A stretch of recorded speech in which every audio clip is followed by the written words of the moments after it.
A company called Elixium, and it's Alex Dovzian. Did I pronounce that right, Alex? So basically, Elixium is the next generation decentralized application network built for scaling performance and fault tolerance. It leverages a language agnostic approach that enables developers to build distributed applications with high reliability and low overhead. So let Alex take it from here. Let's give Alex a round of applause. Awesome, thank you, Rob, for the introduction. Like you said, my name is Alex. For the past year, I've been working on this project that's become very dear to my heart, Elixium. Elixium is a decentralized application network similar to Ethereum or EOS. And could you go to the next slide, please? Yeah, so it's a decentralized application network that's built for engineers with the intention that engineers will derive some sort of happiness from being able to create their applications without having to learn new things. Because engineers are very stubborn, lazy people. That's how we work, and that's why we're able to create things that are super awesome. Next slide, please. So, a lot of the biggest issues with decentralized applications and networks that allow engineers to create applications that run on the blockchain is that they force engineers to learn a new language. So whether that's Solidity, or if you're a C++ engineer and you need to learn JavaScript in order to deploy an application on the EOS network, the fact of the matter is that learning a new language can take days or even weeks, and a lot of engineers don't have the time to dedicate that. If you're an engineer, you have a full-time job, you're working 40 hours a week, you want to be able to experiment in your free time and not necessarily have to learn something new before you can start experimenting. That's some overhead that you might not necessarily want to invest your time in. Can you go to the next slide, please? So, Elixium's solution to that is language-agnostic smart contracts. So we're using WebAssembly, which is the next standard of the internet, the World Wide Web. And this is a specification that basically boils down a bunch of computer instructions and says, hey, this is the minimum Turing-complete set of instructions that we can have that any language is able to compile to. So an engineer that writes their code in JavaScript at their day job, or an engineer that writes their code in Ruby or C++, now they don't have to learn a new language in order to contribute to blockchain development, because they can just use their JavaScript or their C++ or their Python or their Ruby or whatever other languages they're comfortable with and compile them to WebAssembly. So now you've gone from weeks of learning a new language, or days, or however long it takes, to just learning a new framework that might take you an hour to get accustomed to.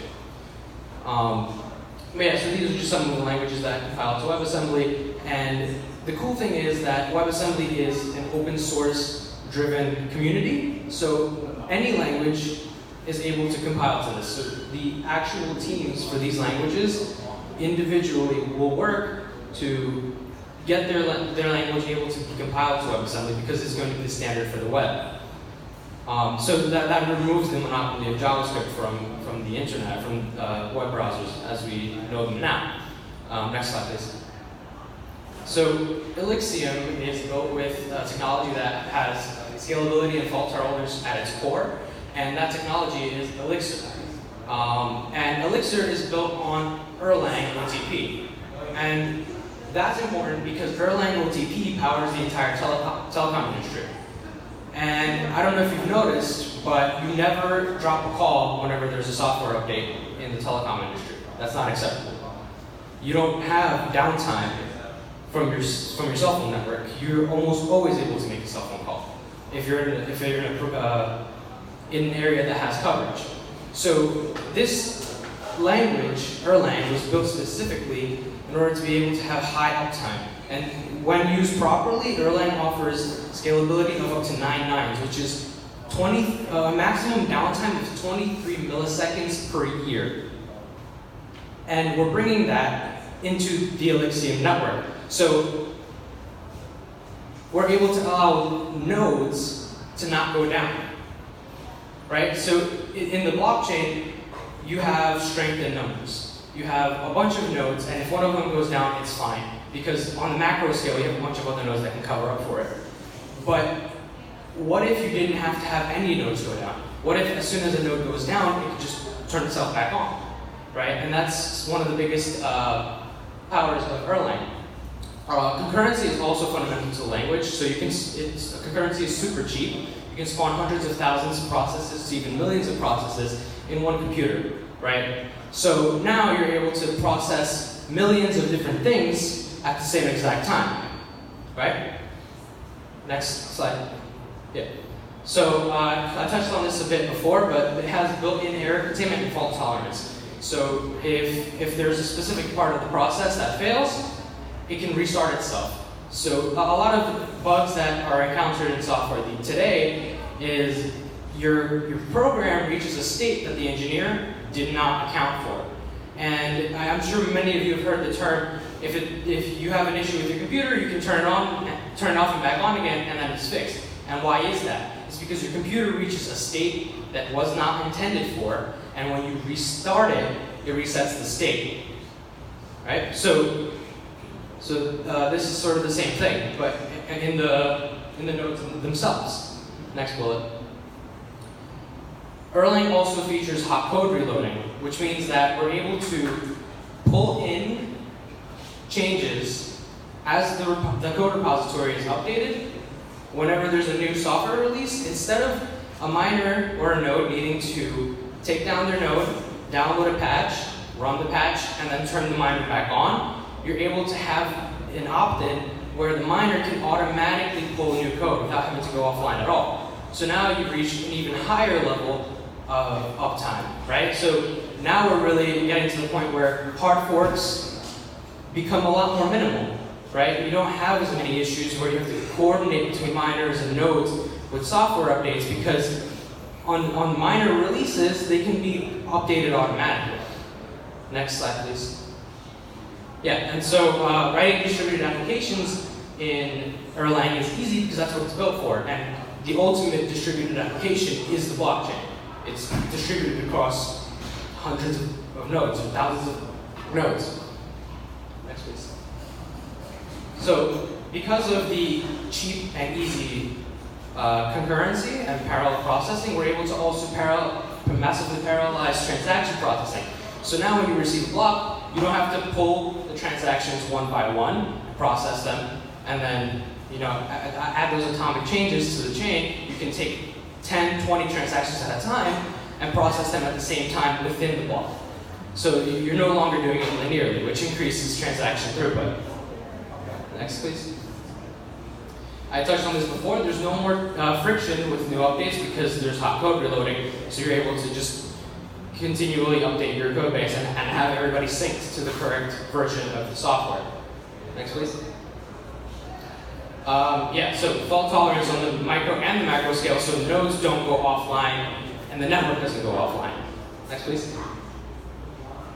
So Elysium, the easiest way to think of it is decentralized cloud computing, sort of like AWS or Google Cloud Platform or Microsoft Azure, right? You're able to lease computing power from the network.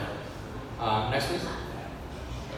So server costs can get very high for companies who want to have any sort of redundancy inside of their applications, which is basically every single application, because it's infeasible to run an app with just one server, because if that server goes down, then you lose all your state and you lose everything that people cannot connect to your application. So almost every application in that case will have 2, 3, 4, up to 10, 20 servers, and that cost scales linearly. With every server you're renting, you're paying the price of a server. But with Elysium, you don't have that issue because you're paying for computation, and you're paying for computation on a machine. So if there's more nodes that join the network, you're not paying more.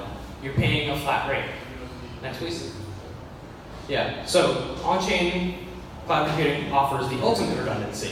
No matter how many nodes join, you're always redundant. Sorry, go ahead. So also imagine if the World Wide Web had a built-in payment mechanism where you could send funds from one person to another, from one entity to another, without having to use something like Stripe or Square or all these other third-party integrations. Next, please.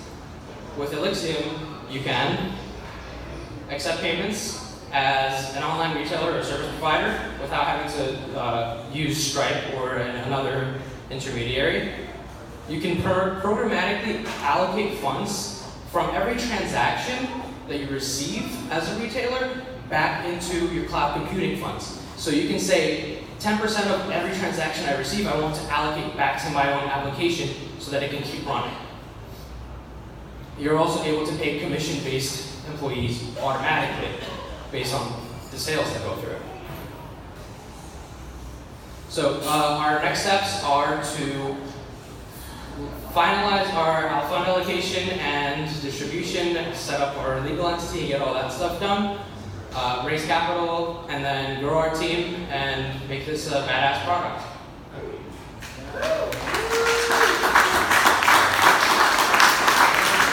Thank you, Alex. And first off, I want to acknowledge Alex. I've talked to companies every day, amazing entrepreneurs, and Alex is like the new breed. Alex, how old are you? 18? 20 now. Okay. So, and Enver Beck is actually asking not to mention this, but I will. But Enver is an early Bitcoin investor, friend of mine, very highly intelligent. Was telling me the other day that he was evaluating deals a while back, and he came across Alex in this deal. So he's personally in on the deal. So if you're an Ethereum investor, or if you're interested in getting like the next wave, they're actually doing it better than Ethereum, this is a quality deal. So the next presenter is Stephen Cutter, which is Hemp for the Future. Stephen's raising $5 million. He just flew in yesterday. He's staying with us at the villa. And Hemp for the Future focuses on bringing top quality CBD products to market and showcase the many health and environmental benefits of hemp. Hemp for the Future has built a large network of experts from food, farmers, media, influencers, educators, all working together to use this miracle plant in fashion that benefits future generations. Okay, so Stephen. All right.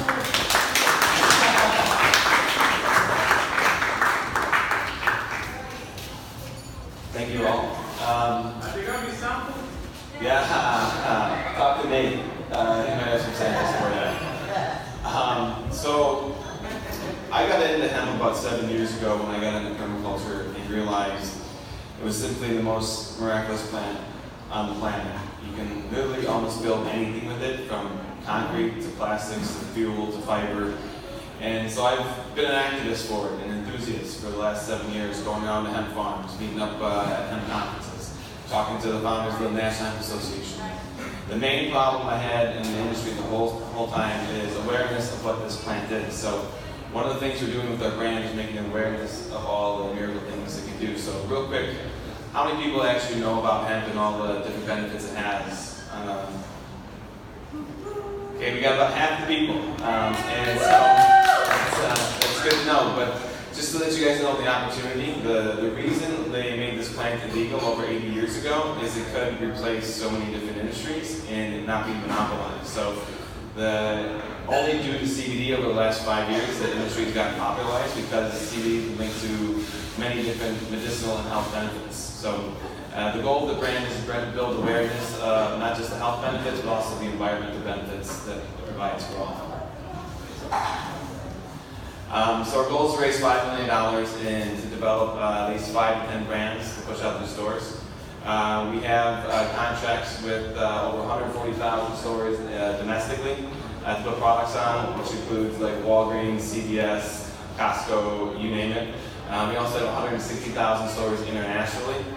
And we have plenty of different celebrities to choose from Snoop Dogg to Dr. Dre to really anyone who wants. We're going to be talking to Fish next week. My media podcast crew used to be the ecological tour director of Fish, which is the largest touring band in the States.